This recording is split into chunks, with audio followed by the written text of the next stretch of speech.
on the 650,000 emails on Hillary's server. There's obvious wrongdoing here on Huma's server and so forth. There's the police chief and so forth. And that's my only point, was both McCabe and Preet have been doing this together for a long time.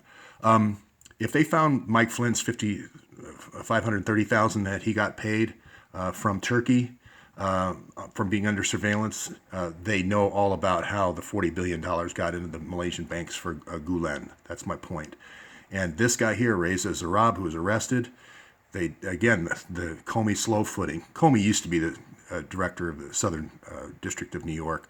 Now it's Preet that has that role of slow footing. This guy was never brought to trial. He's been arrested, but he's never brought to trial.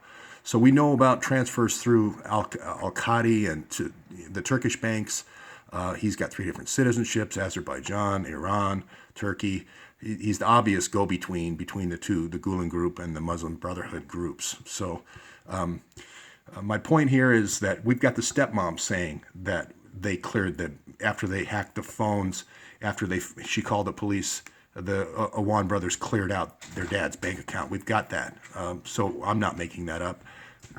My point is Preet knows about it, and so does McCabe. They know about all the transfers. As far as the wiretaps, when we have foreign nationals in the United States doing wiretaps, they may or may not know. Preet and McCabe may or may not know about it. But let me tell you, that's what counterintelligence is all about. You're supposed to know when people come into the country that are not that have intelligence backgrounds and hacking backgrounds. You're supposed to know when they come in the countries to track them. That's what we should be using the counterterrorism money for. They know when these guys got on the plane. They know what their visa dates are. They know when they were stamped. They know when the Awans, what computers they took. They know how many thumb drives left, and they know how many hard drives, because it's all inspected on the way out. So, and they chose not to investigate. It's still being done by the Capitol Police. They chose not to publish their pictures, and I'm talking about both Preet and McCabe. Only one that the public media has found, and they still aren't. They know exactly how much money got transferred, and thousands of cars that were sold through this dealership, sold, quote unquote, through the dealership. And they could have turned it over if they wanted to. That's my point about Preet.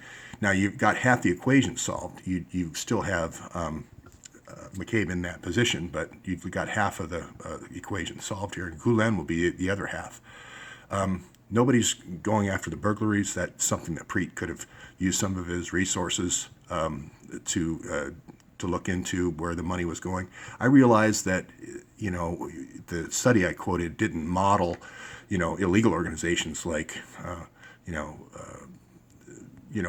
being transferred around the world through cutouts and so forth. I just went with public companies, but I had to start somewhere. So, but none of these things have been addressed. Here's all these headlines. Millions of dollars to Pakistani brothers, probe for ethics, congressman, stolen computer equipment, etc. So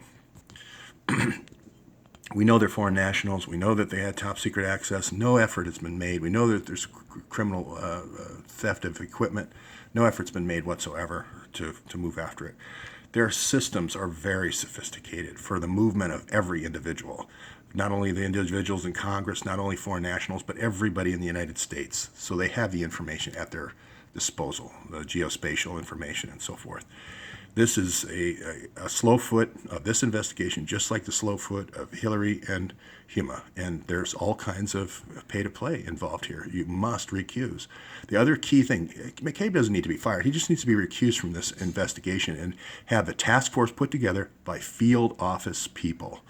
By field office FBI from the four different FBI field offices that were working the original Clinton Foundation case, have them link it all together and get the Miami office out of the picture. So that's the follow-up.